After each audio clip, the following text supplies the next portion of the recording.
the empire of Egypt stood at a crossroads. The golden sands that once shimmered with divine prosperity now whispered of betrayal, rebellion, and forgotten gods. Centuries of dominance had left Egypt bloated with power and poisoned by complacency. Its borders trembled under the weight of rival kingdoms, and its people, once united under the radiant eyes of the gods, had begun to question whether the heavens still watched over them. The temples grew silent, their priests murmuring hollow prayers while corruption festered in the palaces of Thebes. Egypt needed a savior, but what it received was something far more dangerous. A man who believed that only through war could the gods be reborn. He was not born a god, though history would later call him one. From the moment he ascended the throne, the young Pharaoh carried both the burden of divine expectation and the scars of human insecurity.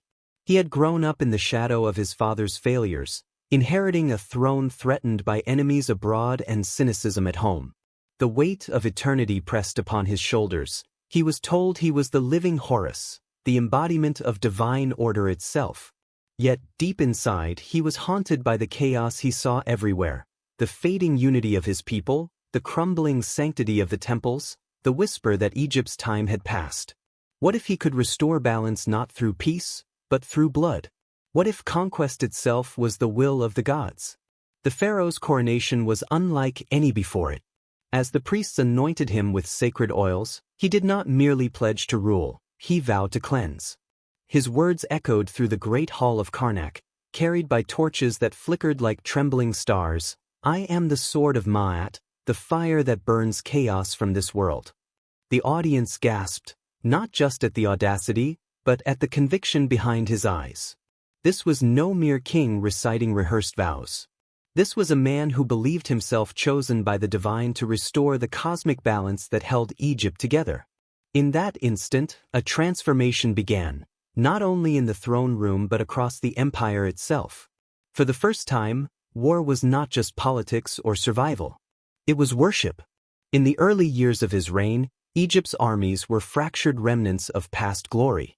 Veterans of distant campaigns trained young recruits who barely knew the weight of a sword. Yet the pharaoh saw potential in this chaos.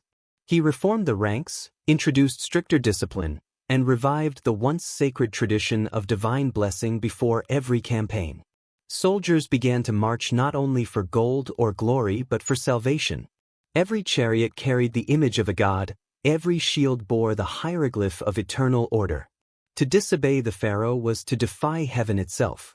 It was a brilliant manipulation of faith and a terrifying consolidation of power. Beyond the Nile, enemies stirred.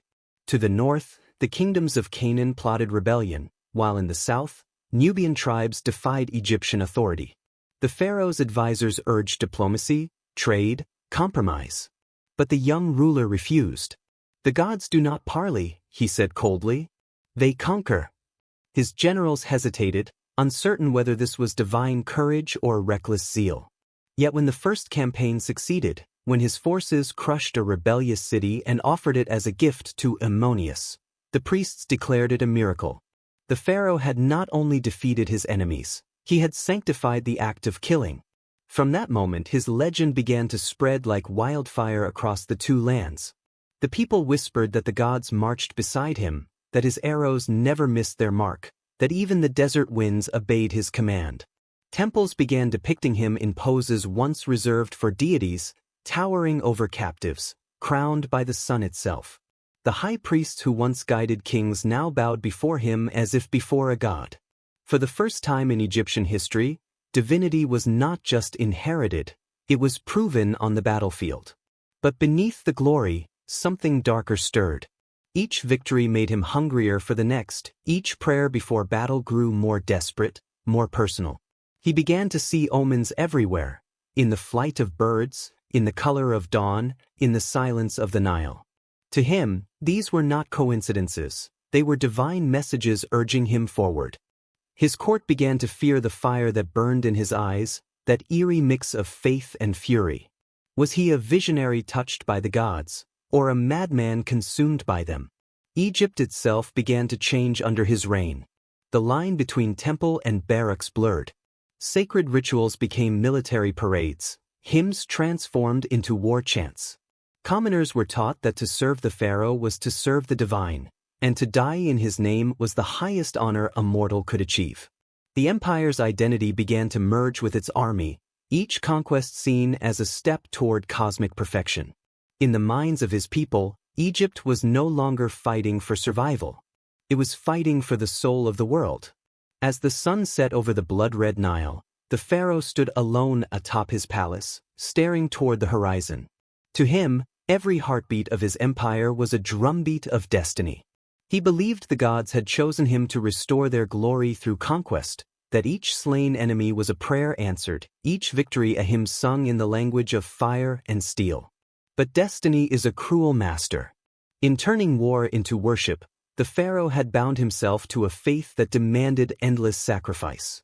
For as long as he ruled, peace would be heresy, and the battlefield would be the only temple he would ever truly serve. The transformation began quietly, almost imperceptibly, but its echoes would reshape the Egyptian world forever. As the pharaoh's first conquests brought glory and wealth to Thebes, he declared that war itself was not merely an act of kingship, it was the most sacred expression of devotion to the gods. This was no simple decree. It was a theological revolution. The temples, once places of peace and prayer, were infused with the scent of iron and oil. Priests began to speak not only of offerings of grain and incense but of blood spilled in divine service. The pharaoh proclaimed that each campaign was not a political endeavor but a holy procession, that each soldier marching into foreign lands carried with him the will of the gods. Under his rule, the concept of holiness was sharpened into a weapon. The pharaoh's ideology took root in the hearts of his people because it spoke to something ancient and primal. Egypt had always believed in Ma'at, the balance of order and chaos that governed the cosmos. To restore Ma'at was the duty of every ruler. Yet in the pharaoh's mind, this duty demanded action, not meditation. He reinterpreted sacred texts, twisting hymns to justify aggression as divine necessity. When enemies rise, he proclaimed before the gathered priesthood of Karnak, they do not defy Egypt, they defy the gods themselves. And through me the gods shall answer. The crowd erupted in chants of his name, unaware that this was the beginning of a new religion, one forged not in faith, but in conquest. From this doctrine emerged a terrifying harmony between temple and army. The high priests of Ammonius, sensing both opportunity and danger, aligned themselves with the throne. They began performing grand rituals before every campaign, ceremonies of purification where the pharaoh would kneel before the sacred flame, his hands dripping with oil and blood, as priests chanted ancient invocations to the war gods Montu and Ammonius. The soldiers stood outside the temple walls, heads bowed, listening to the low, rhythmic thrum of drums echoing through the night. When the temple doors opened, the pharaoh emerged clad not just in armor but in holiness. To his followers he was not merely a commander. He was the living conduit through which heaven's wrath would flow. Battle preparations became indistinguishable from religious festivals. Armies marched beneath banners adorned with divine symbols, the eye of Ra, the falcon of Horus, the coiled serpent of Wadjet, each sigil representing the divine forces that guided Egypt's destiny. The chariot divisions carried miniature shrines into battle, small altars mounted upon wheels, their incense burning even as arrows flew overhead. Before combat, the pharaoh would stand at the front of his ranks, raising his bronze-tipped spear toward the blazing sun, invoking the light of Ra to blind his enemies. To fight under his command was to fight under divine protection. To die under his command was to enter the field of reeds, the eternal paradise, without judgment. In this way, faith became armor, and doubt became treason. In the capital, artisans carved new reliefs onto temple walls depicting not scenes of peaceful worship but images of the pharaoh smiting foreign kings beneath the watchful gaze of the gods. These murals were propaganda of the highest order, sanctifying slaughter as sacred duty. In one inscription discovered centuries later, the pharaoh is shown offering captured enemies to Ammonius as human sacrifices. A symbolic gesture, perhaps, but one that immortalized his belief that bloodshed could nourish the divine. The earth drinks so that the heavens may feast, he was recorded as saying. His words would echo through generations as the justification for every campaign that followed. The cultural shift was total. Farmers and craftsmen began to see the army as a religious order. Mothers sent their sons to war with prayers instead of tears, believing their deaths would please the gods. Priests traveled alongside generals, chronicling victories as miracles and defeats as divine tests. The pharaoh's image became omnipresent, his likeness carved into temple pylons, his name sung in the daily rituals of worship. To question him was to question creation itself. Egypt had seen many powerful rulers, but never before had one made the sword a symbol of salvation. As the pharaoh's faith deepened, so too did his isolation. He began to spend long hours in private communion within temple sanctuaries, surrounded by walls painted with stars and celestial hymns. His closest attendants whispered that he spoke to the gods directly, that he no longer sought their favor but issued them commands.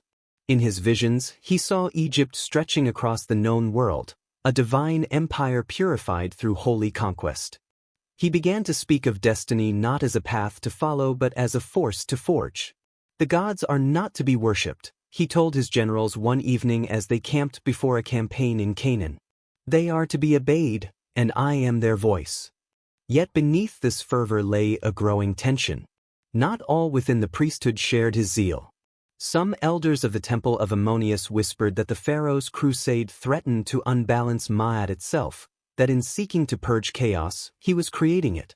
They warned that no mortal, not even one anointed by the gods, could claim to speak for heaven without consequence. But such voices were silenced swiftly and ruthlessly. Those who opposed him were branded heretics or traitors and were made examples of, publicly humiliated, exiled, or executed beneath the temple steps they once served. In erasing dissent, the pharaoh sealed his theology in blood. By the 5th year of his reign, Egypt was no longer a kingdom in the traditional sense, it was a living religion. Every field tilled, every brick laid, every arrow crafted was offered as tribute to the divine order of war. The pharaoh's armies grew to become one of the most disciplined and devout forces the world had ever seen, their morale fed by unshakable conviction. His generals spoke of his strategies as though they were commandments. His victories were chronicled not as human achievements but as celestial interventions. Even foreign envoys began to describe Egyptian warfare in religious terms.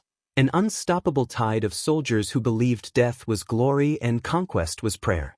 And yet, for all its triumph and unity, a shadow crept along the horizon. When a ruler declares himself the vessel of the gods, the line between devotion and delusion blurs. The pharaoh's crusade, though cloaked in holiness, demanded constant blood. The gods he served were never satisfied.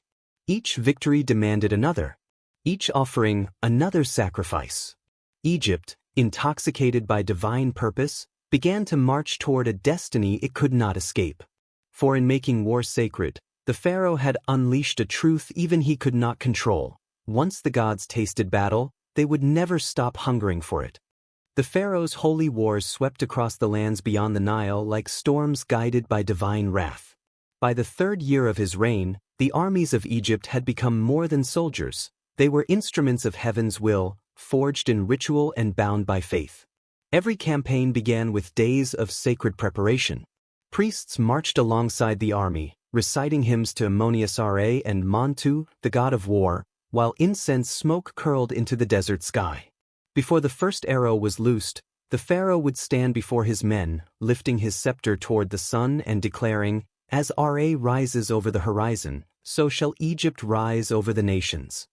His voice carried across the dunes, and the soldiers would chant his name like a prayer. To his followers, he was the living bridge between man and the divine.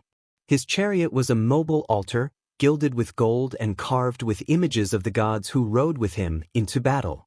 The walls of Thebes would later record his campaigns in endless reliefs, him charging forward, the enemy scattering before his divine fury, arrows darkening the sky. But behind those immortalized images lay the brutal reality of conquest. Cities were burned, their inhabitants enslaved or sacrificed in the name of divine balance. When an enemy city fell, priests performed blood rituals over its gates, declaring that Ma'at had been restored through purification by fire. The pharaoh's tactics were as ruthless as they were inspired. He used speed and deception as sacred weapons. Egyptian chariots, swift and maneuverable, struck like lightning across open plains.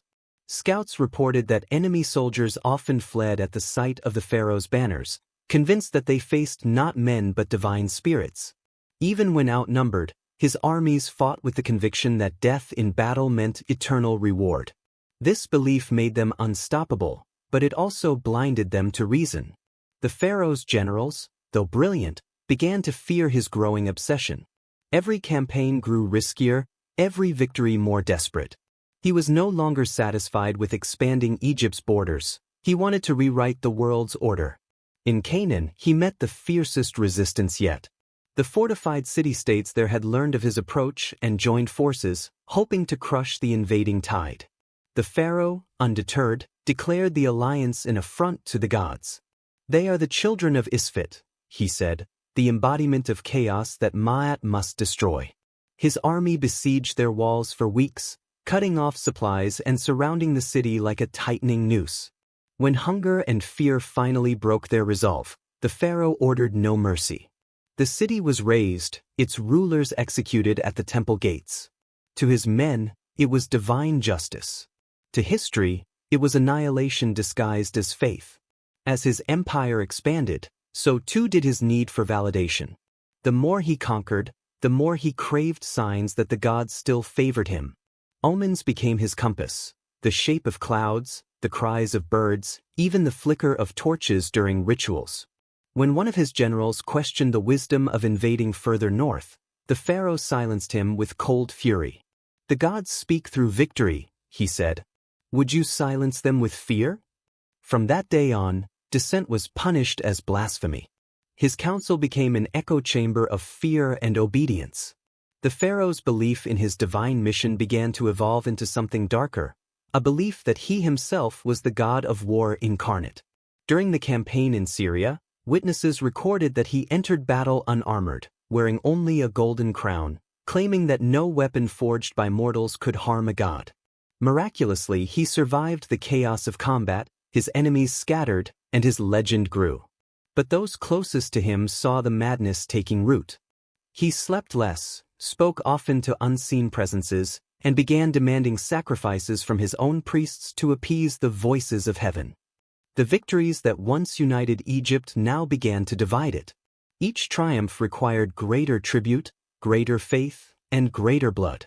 Temples grew richer while the people grew poorer, taxed heavily to fund the pharaoh's endless wars.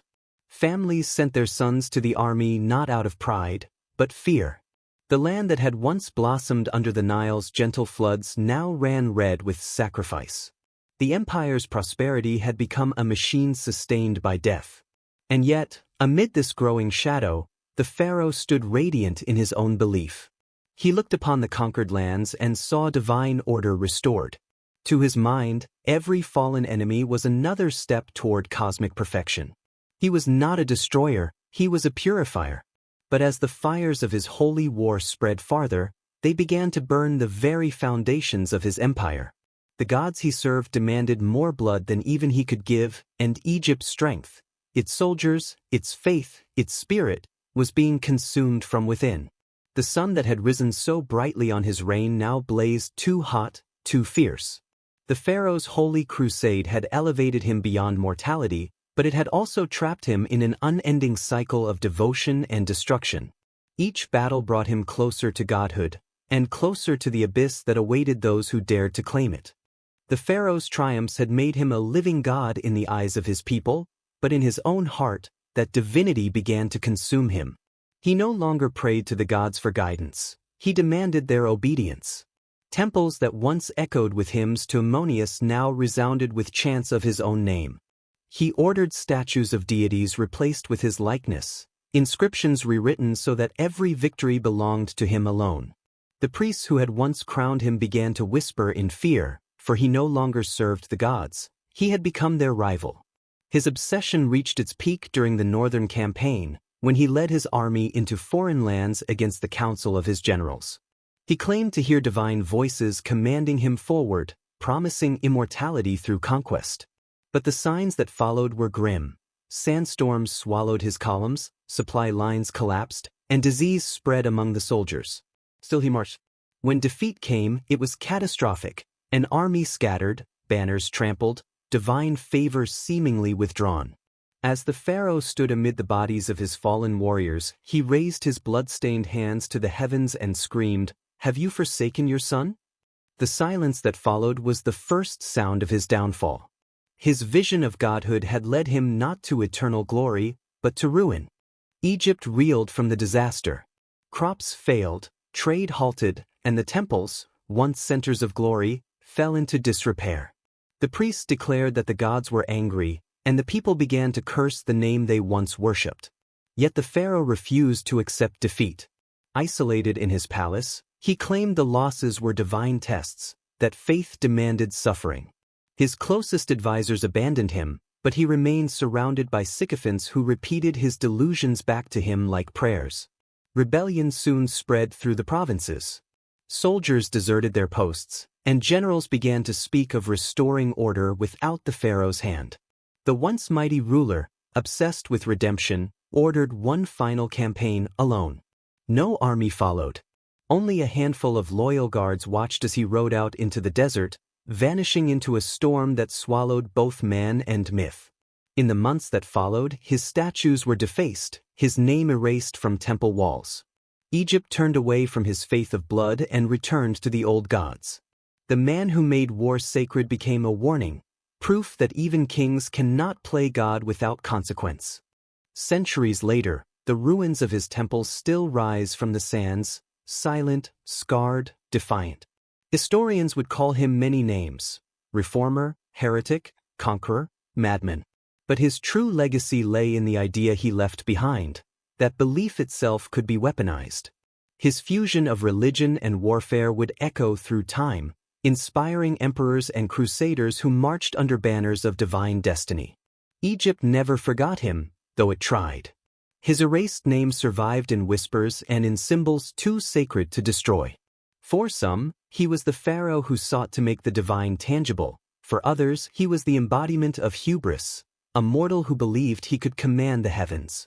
As the camera lingers on the eroded hieroglyphs of his reign, the narrator's voice fades to a haunting question: when gods are born from war, does faith still save, or only destroy?